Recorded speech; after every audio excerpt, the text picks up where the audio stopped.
In this video, we're going to go over section 3.03, the activation segment. This is where all the magic happens. This is, the majority of the game is played in this section. So the first up is, as we discussed earlier, initiative and activation choice. So if you have initiative, either because the game told you to start with it or you won the roll, you would pick which activation marker we start the game with. So for this, I've assumed that the Confederates have control of that. I'll move that around, sorry about that. That the Confederates have won the initiative, so they're going to have Yule go first for this battle, and then all remaining activation markers are placed in a pool here. Then we go into activation. That was A. Then B, like I just referenced, you just put everything else in the container, and this becomes your activation, your AM pool. Then we're going to go into activation. So in this example, we're saying Yule was activated, and so let me pull that up.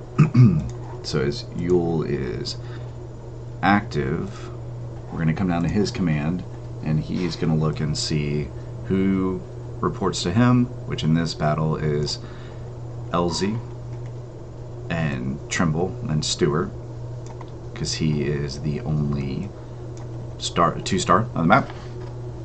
So he selects one of those brigadiers to activate, and so let's say he picks LZ.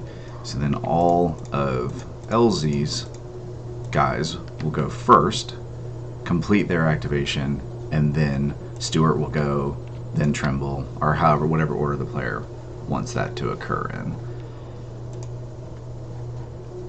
That's an activation, but some specific things to call out that the rules call out are the change order phase. So when I decide, okay, I'm going to start with LZ, if he's in advance, which he's in right now, and I want to take him into attack, there's a roll. There's a brigade order change table. And so this is different than what happened in the division order phase. For everyone that was in command, I can just go ahead and change their orders. There's no dice roll. You just do it. But if I have to wait until now because, let's say, LZ's out of command to Yule, then, yeah, I have to roll on a table and make sure that it goes off. It adds some, spiciness to it, some randomness, which, of course, is what happened in real life. Things don't always work out like you want. But I don't want to do that. I'm not going to change orders, but maybe I want to coordinate. And so brigade coordination was something that didn't really click with me at first. But as the phasing player, I'm going to move, I'm going to activate, I'm going to do things, and on occasion, the non-phasing player gets to do something in reaction. Either I got too close to them, or I shot at them, so they're going to shoot back at me, things like that. Well, the number of times they can do that is limited, and it's limited to each brigade activation. So if I can coordinate my brigades, then let's say I successfully roll the dice, Stewart and LZ will work together, and they will activate as one brigade. So your reactions to me, if you're the non-facing player, become a little more limited. And so, but it's a dice roll, so there's risk there. It can go wrong, it can ruin your entire plan. But it's something that immediately clicked with me. But either way, we get to the actual action phase, and I really have some choices here. I can do nothing, which is important sometimes, especially if you're not playing with fatigue, which you should play with fatigue. It makes the game fun, more fun, I should say. But if for some reason you're not playing with fatigue, then the doing nothing thing I don't really understand. But you can move and or fire, and this is important. So if you're under advance, and we'll go into this, the rules are. In that section, we'll go a little deeper. But in essence, if you're under advance, then you may move or fire, not both. If you're under attack, you can fire, then move, then fire. In some situations, you can move, fire, move, just kind of, it's hairy. But basically, generally speaking, move, fire, fire, move. Or you can try to resupply.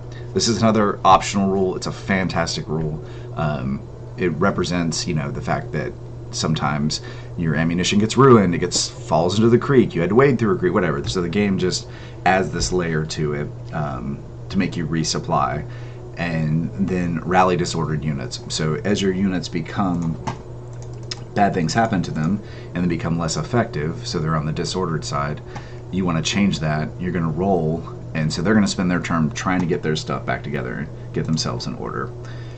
So you do that for each brigade. You fully resolve that brigade. You move to the next brigade unless you have them brigade coordinated, and you rinse and repeat until you get those done. Little bit of a caveat here. So you do section 3 first, which tells you move fire, resupply, rally, do nothing, and then you do shocks. Kind of wish it was its own little bullet point. I think you have to read the text, which threw me off. I guess I'm going to put that back on the screen. So I'm looking at right here. So it basically tells you, do everything you want to do with that brigade, and if it's coordinated, do everything you want to do with the sister brigade.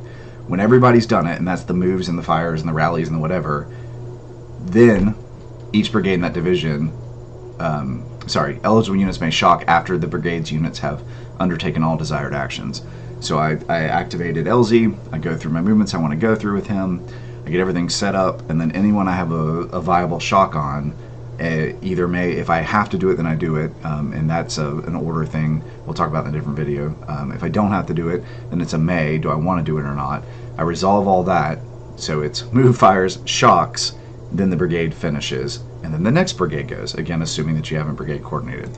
When you've done all of those divisions, so 2 stars, when the 2 stars completely done, that active that AM chit ends. It goes on your order of battle. You have like a little placard thing that you put it on there to track how many activations have you had with each of your officers or your brigadiers. Then you draw a new one out of the pool, and that's it. Okay, ask questions. Thanks.